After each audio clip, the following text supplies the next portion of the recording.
Hey guys, আসসালামু আলাইকুম। আশা করছি আপনারা খুব ভালো আছেন। আমিও ভালো আছি। তো গাইস, আমি আগের একটা ভিডিওতে বলছিলাম যে আমাদের নিচে একটা লাউ গাছ আছে। তো সেই লাউ গাছটা কতটা বড় হয়েছে সেটা আমরা দেখাই। তো আমার পিছে যে গাছটা দেখতে পাচ্ছেন সেটাই হলো লাউ গাছ। তো দেখেন, মাশাআল্লাহ, লাউ গাছের পাতাগুলো অনেক বড় বড় হয়েছে এবং কি লাউ আছে। তো আমরা নিচের থেকে দেখাই যে লাউ গাছটা কত বড়। দেখেন লাউ গাছটা, যে এখানে আবার একটা ফুলও ধরছে ওখানেও। তো আমি এখন নিচে গিয়ে একটু দেখাই যে লাউ গাছটা কতটা বড় হয়েছে। এখান থেকে দেখা যাচ্ছে না, তো চলেন আমরা দেখাই যে নিচে লাউ গাছটা। তো চলেন দেখাই, আসেন। এই যে দেখেন, এইখান থেকে একদম পুরো লাউ গাছটা দেখা যায়। তো ওখানে অনেক ফুলও ধরছে। তো ওই দিকে একটা অনেক আছে। তো চলেন এখন আমরা উপরে যাই, চলেন। তো চলুন আমরা উপরে যাই, দেখাই কত গাছ আছে আরো। তো চলে এলাম ছাদে, তো দেখাই। তো এই সাইডে একটা গাঁদা ফুলের গাছ, দেখেন গাঁদা ফুল ধরছে একটা। তারপরে এদিকে আরো আছে। তারপরে এখানে একটা নয়নতারা গাছ আছে, এই যে একটা ফুলও ফুটছে।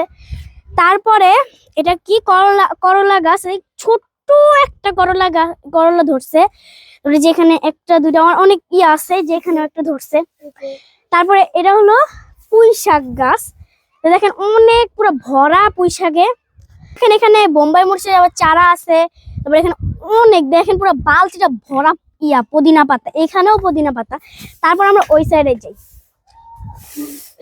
তারপরে এইখানে আরেকটা বোম্বাই মরিচের গাছ, কিন্তু এটা অনেক বড় হয়েছে মাশাআল্লাহ। আশা করি হবে বোম্বাই মরিচ। দেখেন অনেক, এই দেখেন আমার লাউ হয়েছে। এই যে এই সাইডে আরেকটা লাউ আছে। তারপর আমরা অন্য সাইডে যাই।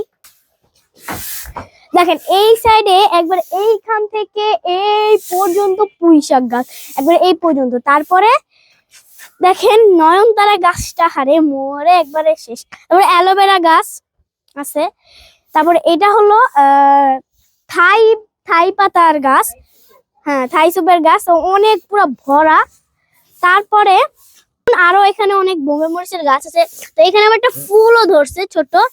তারপরে এই সাইডে আরো এই তিনটাই হলো বোম্বাই মরিচের গাছ। তারপরে পাশেই আছে পুদিনা পাতার গাছ, দেখেন পুরো ভরা পুদিনা পাতায়। এই সাইডে আবার একটা পেঁপে গাছ আছে, ছোট মোটো পেঁপে গাছ।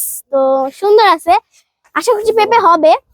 ওকে ফ্রেন্ড, আজকে আমাদের ছাদ বাগানটাকে দেখানোর চেষ্টা করলাম। তো আজকের মতো বিদায় নিচ্ছি, দেখা হবে পরবর্তী কোনো ভিডিওতে। ভালো থাকবেন, সুস্থ থাকবেন, আল্লাহ হাফেজ।